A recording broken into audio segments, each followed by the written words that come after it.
Bueno, el tema de hoy son las infecciones intraabdominales.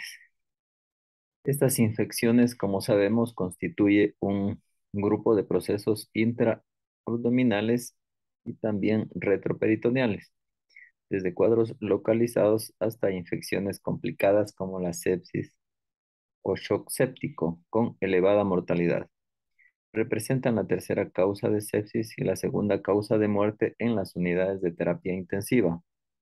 El tratamiento antimicrobiano debe iniciarse lo antes posible, especialmente en pacientes en estado crítico, pero también es fundamental el procedimiento del control del foco séptico. Es por eso que este tema se debe analizar, ¿no es cierto? O se debe tratar también con los terapistas eh, intensivistas, ¿no? Por lo tanto, es importante conocer las herramientas básicas para el diagnóstico, los criterios clínicos y microbiológicos y la orientación sobre esquemas antibióticos inicialmente empíricos y luego sí, pues ya de acuerdo al antibiograma, ¿no? De acuerdo al lugar de adquisición de la infección, si fue en la comunidad o si fue una infección adquirida ya pues con el diagnóstico más específico. Recuerden que una infección intraabdominal puede provocar desde una colicistitis aguda gangrenosa, una apendicitis aguda complicada, ¿no es cierto? Una diverticulitis complicada también, o problemas traumáticos directos, contusos o perforativos. Entonces es importante pues realizar un estudio rápido de diagnóstico, tratamiento y a su vez prevenir más complicaciones de las que ya tiene este paciente, ¿sí?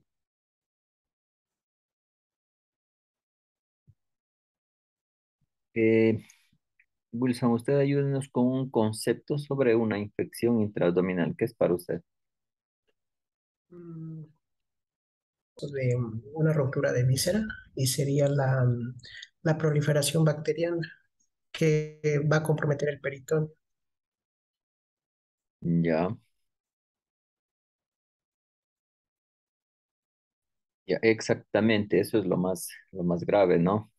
Que ocasione una sepsis, ¿sí? Una sepsis de tipo abdominal y luego una sepsis generalizada. Sabes que eso va acompañado de falla multiorgánica e incluso la muerte.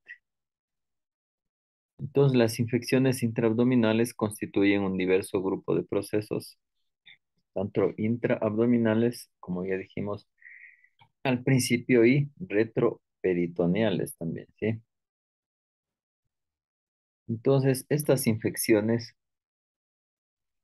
se limitan inicialmente al órgano de origen, por ejemplo, como les decía, una apendicitis eh, inicial, ¿no es cierto? Solo se da este órgano, una colicistitis igual, solo este órgano, pero igualmente que una diverticulitis, pero cuando esto ya se complica, ¿no es cierto? Se perfora, ya dará origen a la infección a toda la cavidad abdominal. Inicialmente puede ser una peritonitis localizada, pero luego sí ya va a ser una generalizada.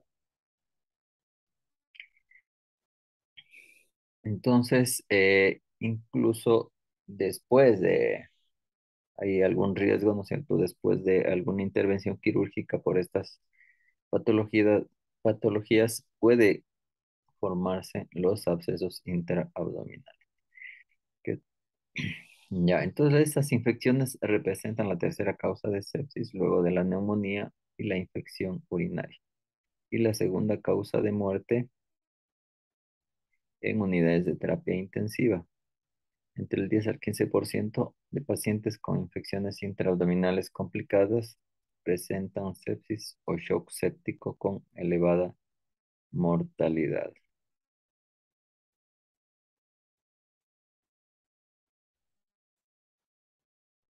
Ya, entonces, tal como podemos ver aquí, una definición, ¿no es cierto?, de infecciones intraabdominales son eh, proliferaciones bacterianas de la cavidad abdominal que afectan tanto al peritoneo visceral como al parietal.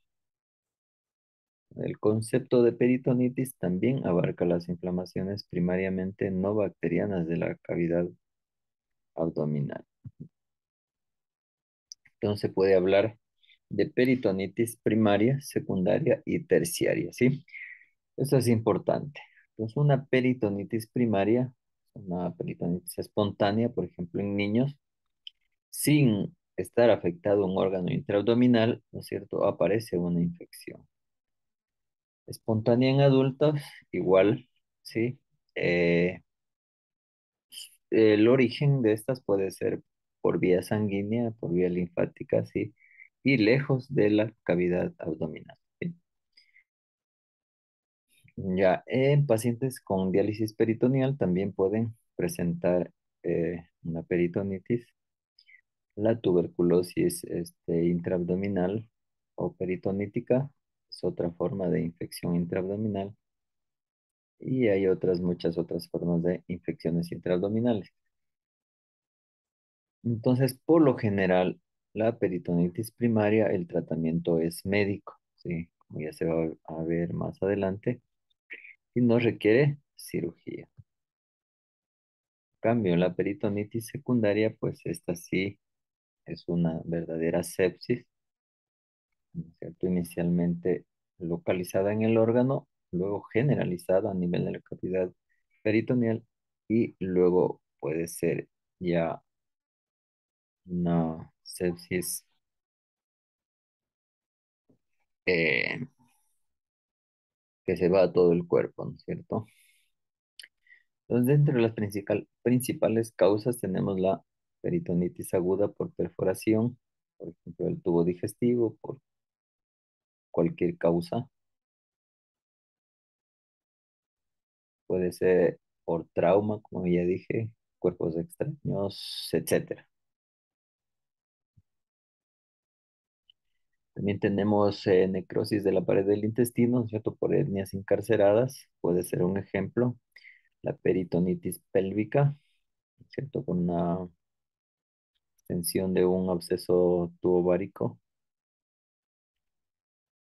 Y otras formas de peritonitis, pues, que tenemos desde una úlcera perforada, desde una pancreatitis aguda, complicada o grave.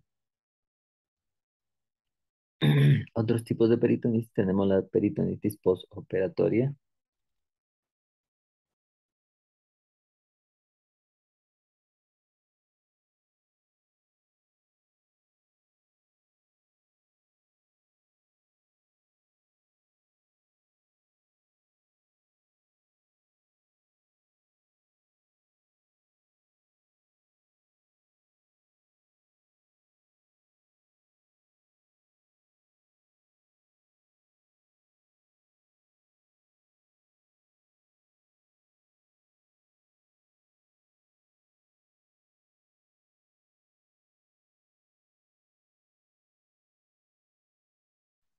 Doctor, tiene el micrófono apagado.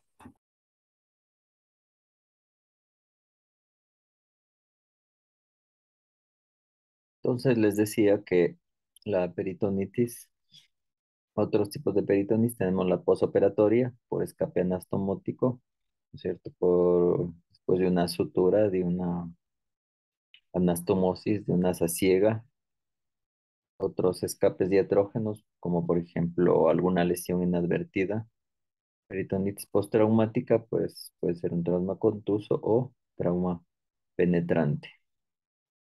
En cambio, la peritonitis terciaria eh, puede ser una peritonitis después de resolver supuestamente un cuadro de peritonitis aguda secundaria, ¿sí? Nos puede ser una complicación de una peritonitis con hongos por bacterias patógenas de grado bajo. Otras formas de peritonitis aséptica o estéril, peritonitis granulomatosa, peritonitis por fármacos por plomo, hiperlipémica, por cuerpo extraño, por talco, que también se puede dar ese tipo de peritonitis. Las causas de la infección. Entonces, las causas son múltiples, ¿no es cierto? Cualquier infección dentro de un órgano de la cavidad intraabdominal puede complicarse por una infección intraabdominal, ¿sí? Como podemos ver aquí, el absceso hepático, perforación de la vesícula biliar, un infarto del vaso, una perforación del duodeno, fallo de una anastomosis de un colon transverso, perforación del intestino delgado, puede ser por cuerpos extraños, perforación de un divertículo de Meckel, oclusión de un vaso mesentérico con necrosis y perforación, necrosis de un vólvulo también, por apendicitis aguda perforada, falla en la sutura del intestino delgado, la enfermedad diverticular de un colon complicada, un cáncer, ¿cierto? Perforado, anexitis perforada, perforación de útero, enfermedad de Crohn y muchas otras patologías que pueden dar estas infecciones intraabdominales. El número de bacterias en el tracto gastrointestinal, sí, esto también es importante, sí, por favor, tomarán en cuenta eso. Sí, en el estómago por lo general tenemos un nivel de bacterias de 10 a la más 3, ¿sí? Elevada de bacterias por gramo de tejido. Las más frecuentes que vamos a encontrar a este nivel son estreptococos, alfa hemolíticos, lactobacillus y otros gérmenes bucales. En duodeno y ayuno tenemos estreptococos, lactobacillus, flora oral transitoria. Rara vez vamos a tener enterobacter y bacteroides. Estos últimos más bien pueden ser las partes distales, ¿sí? En el ileum, ahí sí son frecuentes los bacteroides y enterobacter, lactobacillus y streptococcus. Bueno, a este nivel de duodeno y ayuno ya tenemos de 10 elevado a la 4, 10 elevado a la 5, 10 elevado a las 6 hasta las 7 aquí en el ileum terminal, número de bacterias por gramo de tejido. En el colon tenemos el colon derecho 10 elevado a la 8 ya de bacterias, ¿sí? 10 elevado a la 10 en el colon transverso y en el colon izquierdo 10 elevado a la 12, ¿sí? Que puede ir 10 elevado a la 16. Número de bacterias por gramo de tejido. ¿Qué tipo de bacterias vamos a tener en el colon? Tenemos los estreptococos, los bacilos, los Escherichia coli, los cocos anaerobios, las eubacterias, los clostridios y bacteroides. Entonces aquí la mayor parte, ¿no es cierto? Tenemos de bacterias gram negativas, gram positivas y también anaerobias. Entonces, en el colon debemos, ya cuando veamos tratamiento, es importantísimo todo esto, qué tipo y número de bacterias tenemos en el tracto gastrointestinal, ¿sí? Es con el fin de abordar con los antibióticos. Los agentes más importantes de las infecciones intraabdominales tenemos anaerobios, gram negativos como los bacteroides frágiles, los fusobacterios, y los gram positivos como los Peptococcus, Streptococcus, los Clostridium y los Propionobacterium. Dentro de los aerobios tenemos los gram negativos como la E. coli, Klebsiella, Enterobacter, Proteus y la Pseudomonas, que representa una bacteria intrahospitalaria. Los gram positivos aerobios tenemos los enterococos, estreptococos y estafilococos aureus. Los focos responsables más frecuentes tenemos en primer lugar la apendicular, las úlceras gastroduodenales. Estas cada vez van en menor proporción, sí, por el uso de antiácidos. Las peritonitis en las mujeres, la de origen biliar en personas adultas, el colon volvulado y perforado, ciertas hernias, el infarto intestino mesentérico en personas adultas, también tercera edad, diverticulitis colónicas en personas adultas, peritonitis primaria, personas inmunodeprimidas por lo general, divertículo de Meckel en niños y cáncer de colon perforado también tercera edad, ¿sí? Otras causas de peritonitis traumática tenemos heridas por arma blanca, en 44%, heridas por arma de fuego, 34%, traumatismos cerrados, un 15%. Y por abortos criminales, o sea, perforación uterina, 6,25%.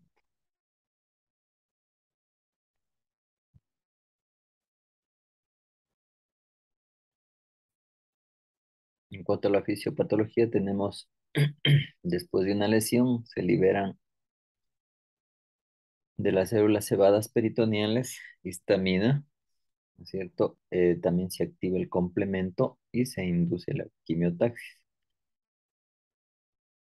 Luego viene la trasudación del líquido intersticial hacia la cavidad peritoneal a través del peritoneo inflamado, que esto va seguida un poco tiempo de la exudación del líquido abundante en proteína. Entonces, en este proceso va a haber la formación de tercer espacio, ¿no es cierto? La acumulación de líquido. Se vuelve un círculo vicioso porque la inflamación provoca edema y la pérdida de proteínas también provoca la retención de líquido, ¿sí? El peritoneo cicatriza con gran rapidez después de una lesión. La hipoxia e isquemia tisular local de la herida son factores importantes que estimulan la formación de adherencias. Esto es importantísimo, ¿sí? Porque en todo proceso, ¿no es cierto?, de una peritonitis generalizada, tenemos un altísimo riesgo de formación de estas adherencias que luego pueden ocasionar un abdomen agudo obstructivo. Otras causas son las lesiones mecánicas de la superficie subperitoneal, infección intraabdominal, contaminación de la cavidad peritoneal por material extraño. Entonces aquí tenemos, ¿no es cierto?, la rotura de un órgano. Va a haber la entrada de bacterias en la cavidad peritoneal, daño mesotelial, va a haber activación del complemento, en células cebadas también se va a provocar una desgranulación con liberación de sustancias vasoactivas. Acá la activación del complemento va a provocar la quimiotaxis y la llegada de polimorfo nucleares, ¿no es cierto? Que se convierten en macrófagos y luego viene la absorción de exudado y la formación de pus, ¿no es cierto? Como decíamos alguna vez, los abscesos pueden formarse dentro de la cavidad abdominal, unos en el fondo de saco de Douglas por gravedad, ¿no es cierto? Se pueden formar a ese nivel. Y en segundo lugar, son más frecuentes a nivel del diafragma, ¿sí? O sea, subdiafragmático. ¿Por qué? Por la presión negativa que hay en el tórax y esto atrae hacia arriba. La presión negativa atrae la pus y pueden quedarse ahí o puede dar origen a la formación de un absceso, ¿sí? Luego viene la formación de fibrina y el absceso consolidado, ¿sí? A ese nivel.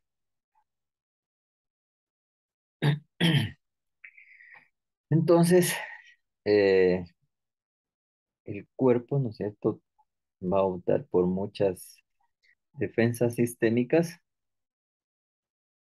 El corazón también va a actuar ahí, ¿no es cierto? Hasta cierta forma, si no hay una sepsis generalizada, pues trata de llegar con más sangre y más células a ese nivel. Pero si la infección es grave, ¿no es cierto?, que va a provocar todo esto, una peritonitis generalizada, como ya dijimos, acumulación de líquidos, el edema, puede haber disminución de la presión arterial con complicación sistémica, es decir, puede fallar ya el riñón. Esta infección a través de los poros o estomas diafragmáticos puede provocar una neumonía, puede haber shock, falla cardíaca, ¿no es cierto?, hasta la muerte. Aquí tenemos la lesión de los órganos vitales, ¿no es cierto?, el corazón por la deshidratación, taquicardia, hipotensión, reducción del volumen cardiocirculatorio, disminución del retorno venoso, hipoxia y shock. Es un círculo vicioso, ¿no es cierto?, que va a ir ocasionando esto si no damos un tratamiento adecuado. Y sería tratamiento, inicialmente el tratamiento antibiótico es empírico, ¿sí? Luego ya de acuerdo al cultivo y de acuerdo al origen ya de la causa. Entonces el pulmón, las alteraciones de la distribución pulmonar, aumento de la ruta de transporte de oxígeno, insuficiencia respiratoria, hipoxia y shock. Y lo que ya les dije también anteriormente puede provocar una neumonía también contigua a la peritonitis. El riñón, la disminución de la irrigación, la lesión hipóxica y tóxica de los epitelios renales, aumento de la urea y de la creatinina, el fracaso renal. El intestino también puede sufrir, ¿no es cierto?, por la propia peritonitis, una hipoxia local por la disminución, ¿no es cierto?, el retorno venoso por el shock, incremento del tono simpático, crecimiento bacteriano, distensión abdominal y aumento de la presión intraabdominal. Esto también es importantísimo. Lo que hay que evitar, porque si no el manejo viene a ser distinto en esta infección intraabdominal. Los adyuvantes. Digamos, la hemoglobina disminuye la fagocitosis y la quimiotaxis intraperitoneal de los neutrófilos. Los iones hierro y pigmento se les atribuye el efecto tóxico. La bilis reduce la tensión superficial y favorece la extensión bacteriana. El mucus frena la fagocitosis al recubrir las bacterias. Sí, y otros componentes fecales que pueden complicar más el asunto de infección bacteriana. En cuanto al varios, esto sería eh, muy importante también tomar en cuenta que siempre que sospechemos de una perforación intestinal o colónica, debemos evitar realizar algún estudio con varios, ¿sí? Porque esto puede provocar una peritonitis química muy grave, que este vario es difícil limpiarlo a nivel peritoneal. Entonces ahí se utilizan los eh, contrastes iónicos o derivados del yodo. La presión intraabdominal es el atrapamiento del líquido dentro del peritoneo y la cavidad peritoneal, y la luz del intestino aumenta de manera considerable la presión intraabdominal, lo que influye negativamente en las funciones pulmonar, cardíaca, renal y también sobre el riego hepático y esplácnico. Porque si aumenta la presión intraabdominal va a disminuir el retorno venoso, ¿sí? Entonces la presión intraabdominal normal es de 0 a 6 grados, depende del episodio, si es en inspiración o en expiración. Hablamos de hipertensión intraabdominal, ¿no es cierto? Grado uno, cuando esta sube de 10 a 15 milímetros de mercurio.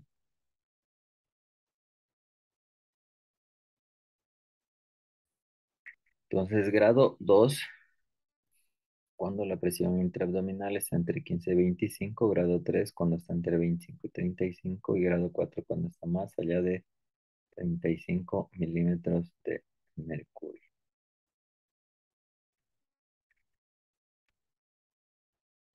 Entonces, aquí tenemos la fisiopatología de la infección intraabdominal grave, ¿no es cierto? Y las afectaciones a los diversos órganos. ¿Sí? En resumen, lo que ya habíamos hablado anteriormente. En cuanto al cuadro clínico, el paciente va a presentar dolor abdominal, ¿cierto? Un dolor abdominal intenso, sostenido.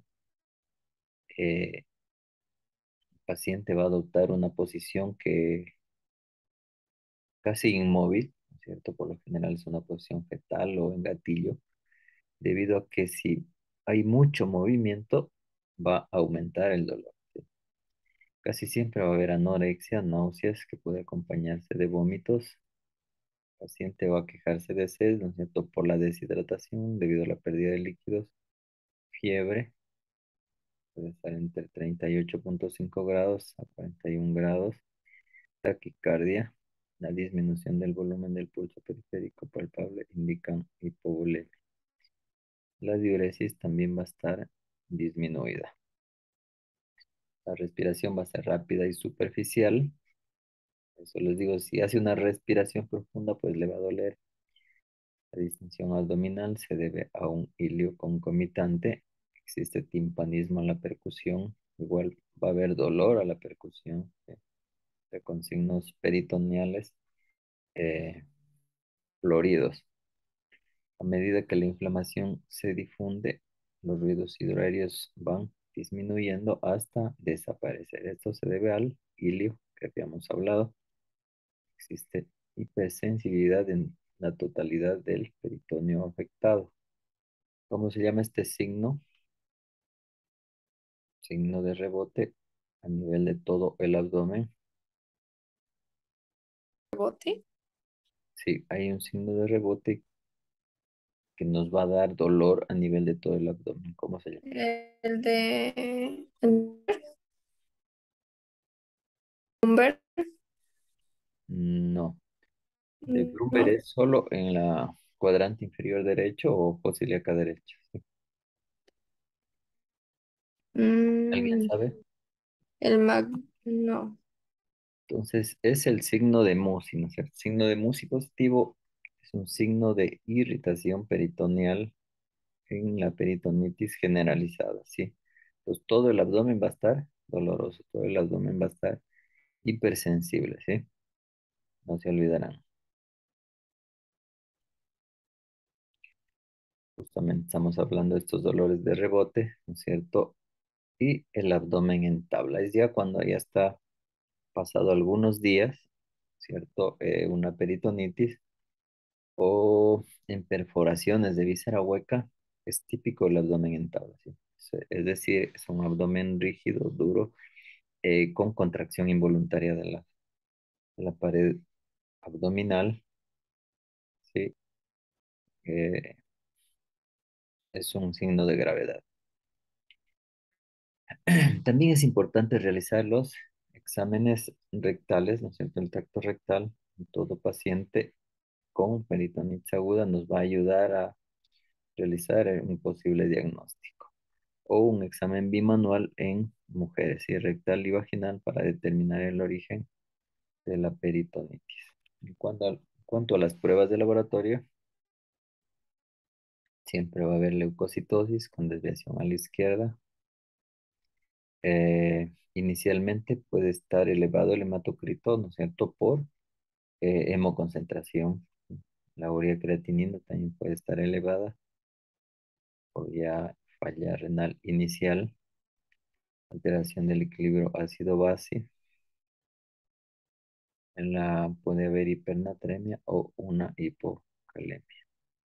La milasa también puede estar elevada, siempre que la, la hiperamilasemia sí es frecuente. Entonces, la milasa puede elevarse desde afecciones que hayan desde la boca hasta el ano, ¿sí? Ponga mucha atención. Pero cuando se eleva ya más allá de 3 a 5 veces sobre su valor normal, ahí sí podemos sospechar en una pancreatitis aguda. O sea, una parotiditis nos va a dar hiperamilasemia, ¿sí? Pero no tan elevada como una pancreatitis. Tomarán en cuenta eso, ¿sí? En cuanto al diagnóstico por imagen, las radiografías de tórax nos va a ayudar, ¿no es cierto?, a detectar aire libre debajo de él, lo que será sugestivo de una perforación de víscera hueca, ¿sí? Lo que se denomina neumoperitoneo.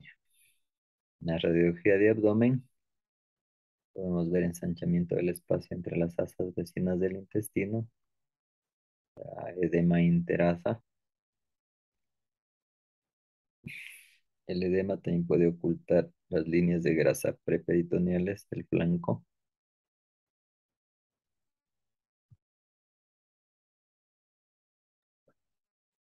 Los niveles hidroaéreos pues, van a hacer sospechar, ¿no es cierto?, en alguna obstrucción, algún hilio, etcétera.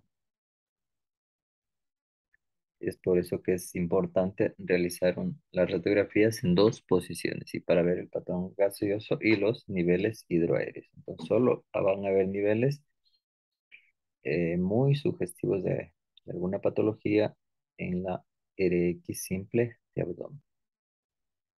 La tomografía también es muy útil en el diagnóstico de abscesos intraabdominales, que puede llegar al 95%. La ecografía también es muy sensible, especialmente en las cavidades principales, ¿no es cierto? En el espacio de Morrison, en las correderas parietocólicas, en el Douglas, ¿sí? Nos pueden determinar colecciones, abscesos o líquido libre. Y también es importante en el estudio de masas tumorales, ¿sí? Aunque la fiabilidad diagnóstica disminuye un poco en comparación con la tomografía, ¿no es cierto? Disminuye al 90%. Por otro lado, debido a que es operador independiente. Entonces, aquí podemos ver el líquido libre de edema y terasa. Estas de acá son tomografías.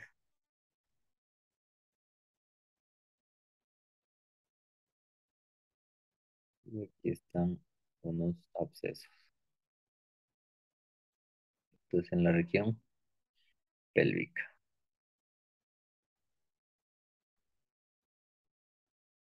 La paracentesis nos puede ayudar a recoger muestras, ¿no es cierto?, para examen físico, químico, bacteriológico, micológico y citológico.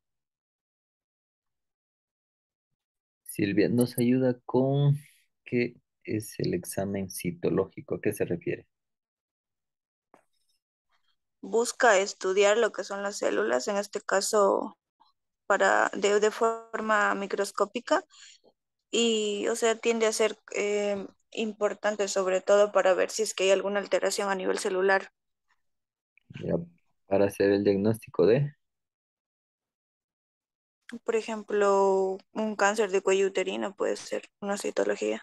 exactamente, cualquier tipo de cáncer, ¿no? Ajá. Pues eso nos va a ayudar para ver si es un cáncer primario o es un cáncer secundario, ¿sí?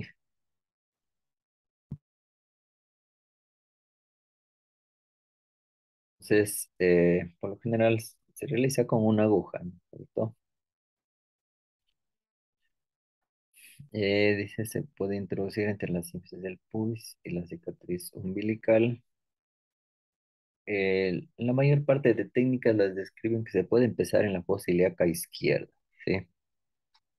Luego en la fosa ilíaca derecha y de ahí se puede utilizar también a este nivel, bajo la cicatriz umbilical en la línea media.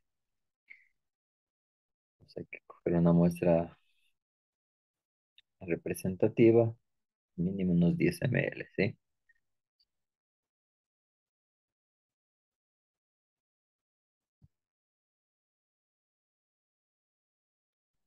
La presencia de glucosa por debajo de 50 miligramos por decilitro. La LDH mayor al límite superior admitido y una tasa de proteínas mayor a 1 gramo indica la alta probabilidad de una peritonitis secundaria, ¿sí? Sumado este a un gran y a una, ¿cierto? Un gran y a un cultivo de antibiograma positivo, sino que debido a que los cultivos de antibiograma demoran 3 días, ¿cierto? Es mejor hacer un gran y iniciar el antibiótico empírico. El lavado peritoneal diagnóstico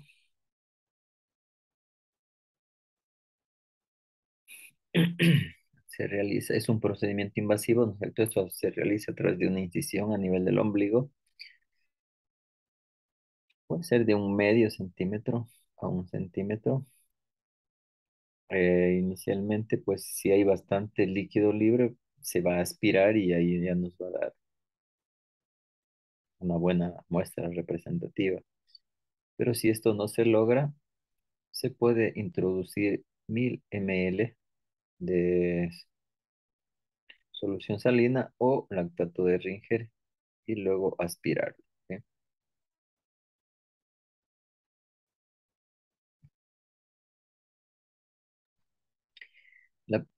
Especialmente en trauma es muy utilizado cuando no tenemos un ECOFAS o no hay tomografía.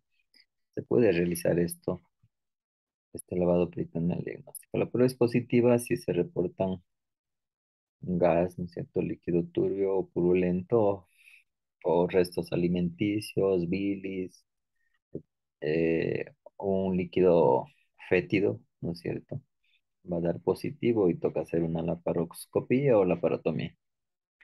En caso de trauma, si hay más de 100.000 eritrocitos por milímetro cúbico, o si hay más de 500 leucocitos por milímetro cúbico, si hay presencia de amilasa mayor a la amilasa sérica o mayor a 100 unidades por litro, o la tinción gran se muestra presencia de bacterias, ¿no es cierto? Entonces, todo esto va a dar una positividad. Por ejemplo, para un posible hemoperitoneo, si hay más de 100.000 eritrocitos por milímetro cúbico. Si hay una infección intraabdominal, más de 500 leucocitos por milímetro cúbico.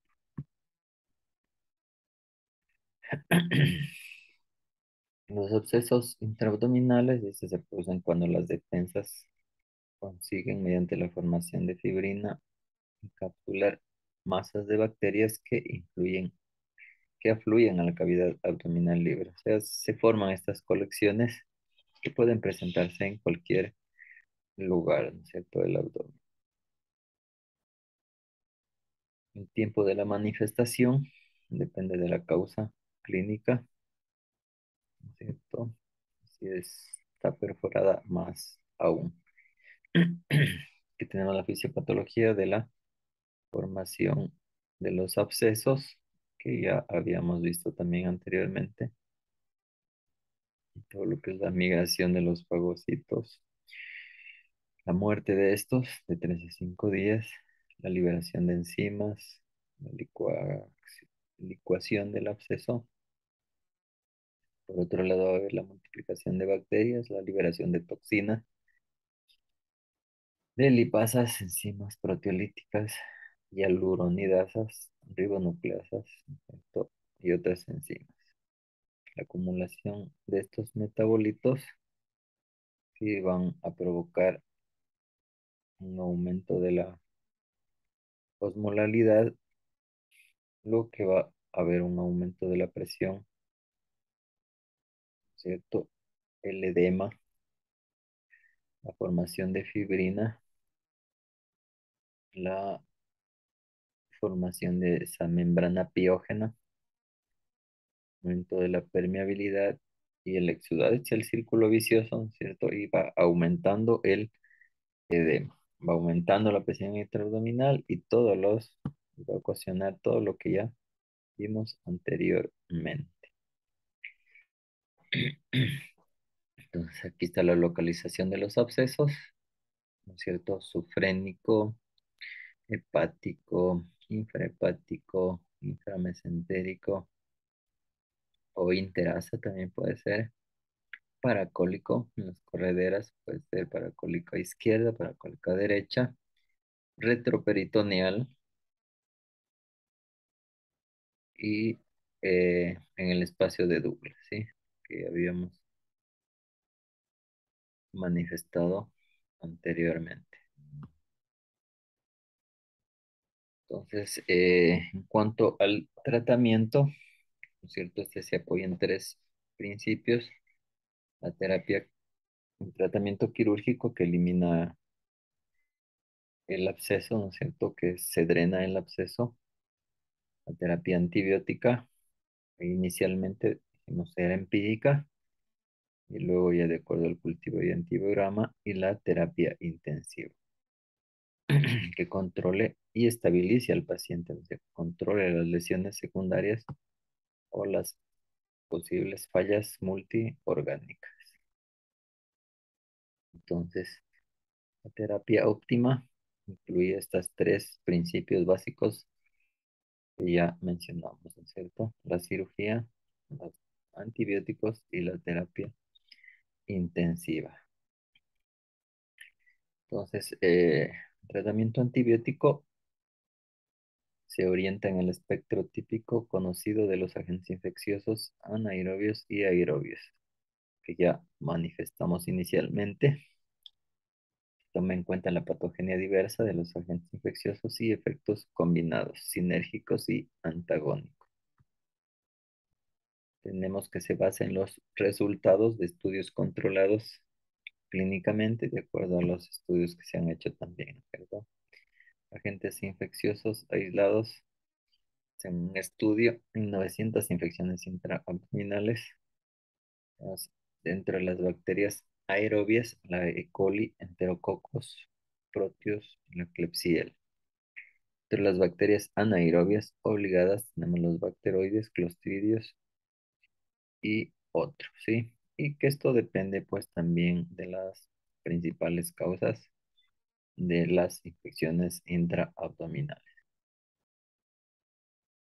Tenemos la sinergia bacteriana, ¿no es cierto? Y esto es típico encontrar Escherichia coli con bacteroides por ejemplo, en las apendicitis agudas complicadas, ¿sí? Es muy frecuente. Por otro lado, los proteus con las bacterias también se sinergian y los enterococos con los clostridios. Dentro de la antibiótico-terapia, tenemos la más utilizada, ¿no es cierto?, en nuestro medio es la ceftriaxona con el metronidazol o ceftriaxona con la clindamicina. Eh, en casos graves se puede asociar a un aminoglucósido, ¿sí? En casos leves podemos utilizar también ampicilina más sulbactam. Tenemos un antibiótico de amplio espectro y un antianaerobio, ¿sí? Y podemos asociar un aminoglucósido.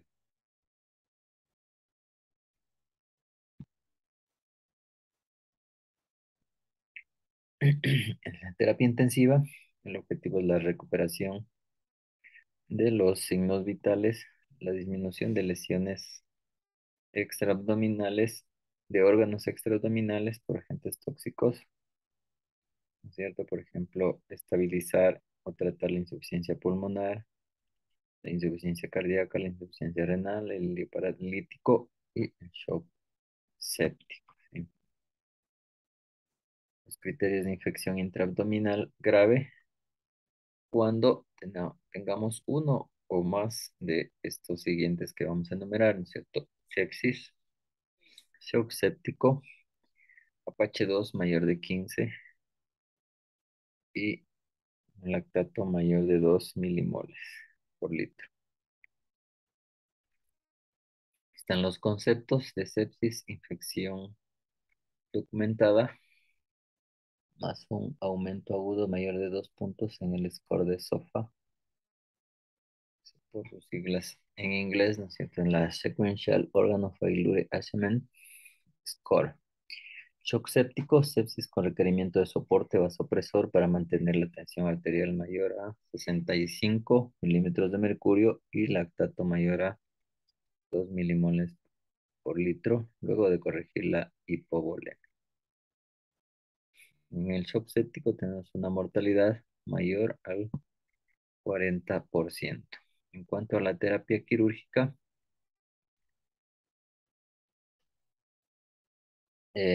dice que se prefieren las incisiones transversas. ¿Por qué será esto? Ya una puede ser eso, otra. Mm, para tener una mejor recuperación a lo mejor, una manera de unión.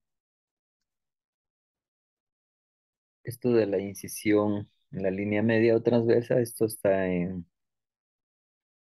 todavía en controversia, ¿no es cierto? Nosotros al realizar una incisión transversa, si bien es cierto hay menor presión y mayor facilidad para unir o cerrar la pared, también vamos a seccionar, ¿no es cierto?, los músculos eh,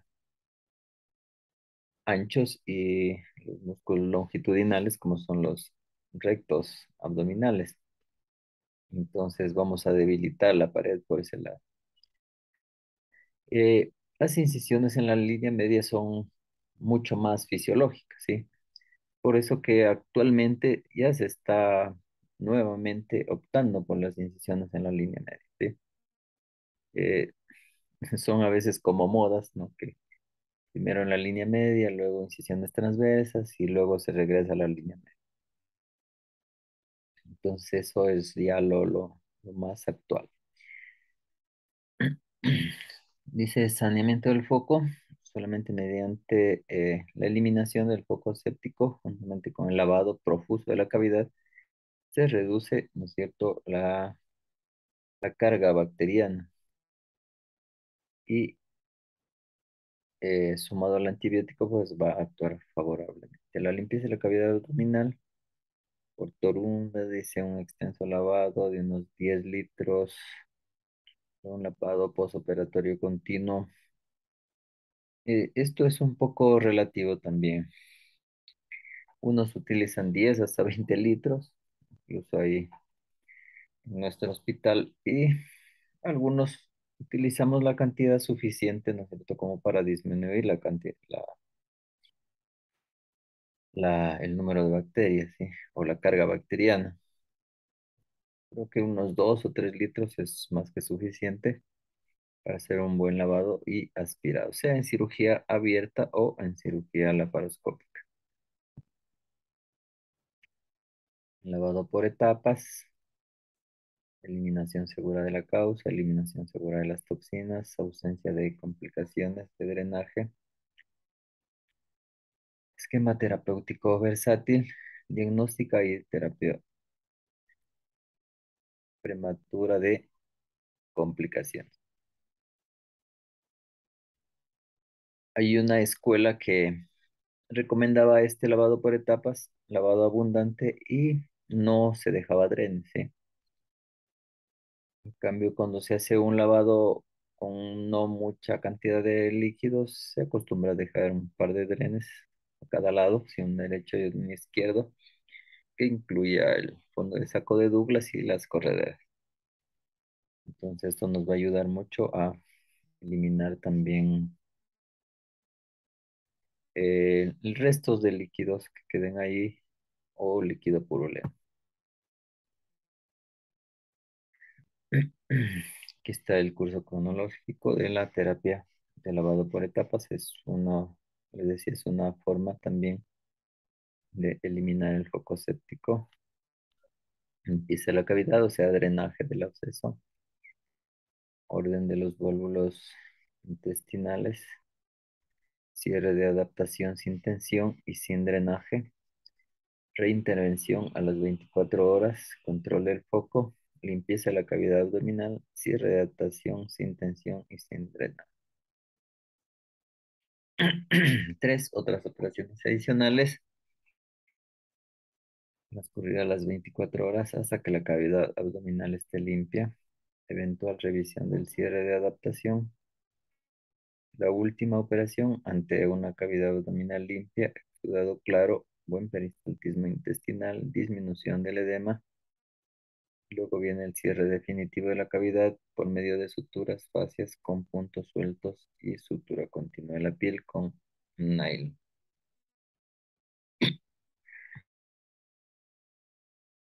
Bueno, entonces ahora hay muchas formas ya comerciales de tanto del cierre temporal de la pared.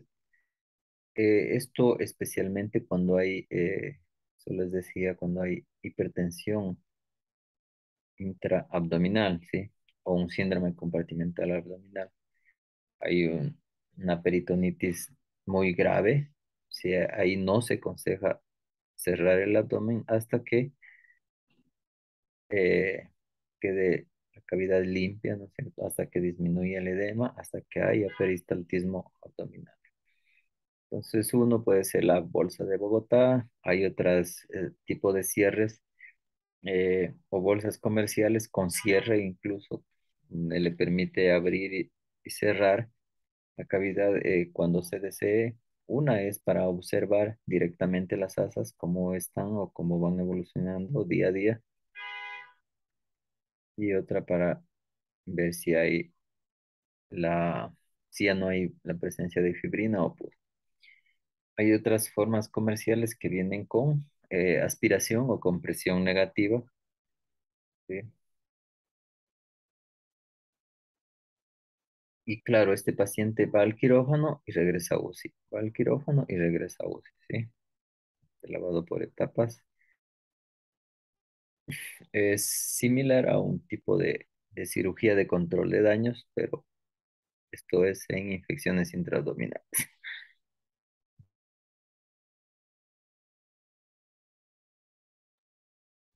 Aquí tenemos unas imágenes del abordaje del foco, ¿no es cierto? Vemos mucha fibrina, colección, pus. Aquí está la irrigación que se hace con solución salina, el lavado de las asas. Aquí está el cierre por adaptación y sin drenaje, ¿sí? Aquí como podemos ver hay un cierre literal, ¿no? Que esto se sutura aquí nos aconsejan suturar a la piel, no a la aponeurosis, debido a que si vamos colocando puntos a la aponeurosis se nos va a ir dañando y después no podemos cerrar y vamos a ocasionar una hernia ventral, ¿sí? O una hernia incisional. Entonces se aconseja esto, suturar a la piel y de ahí, mediante este cierre, pues este mecanismo, abrir y cerrar la cavidad. Entonces otra limpieza el día siguiente o dos limpiezas más. Esto es relativo de acuerdo a la evolución, ¿no es cierto? Y la sutura definitiva, ¿sí? Y sin drenaje. Entonces esto sería el tratamiento quirúrgico cuando es una infección intraabdominal grave, ¿no es cierto? Con síndrome compartimental.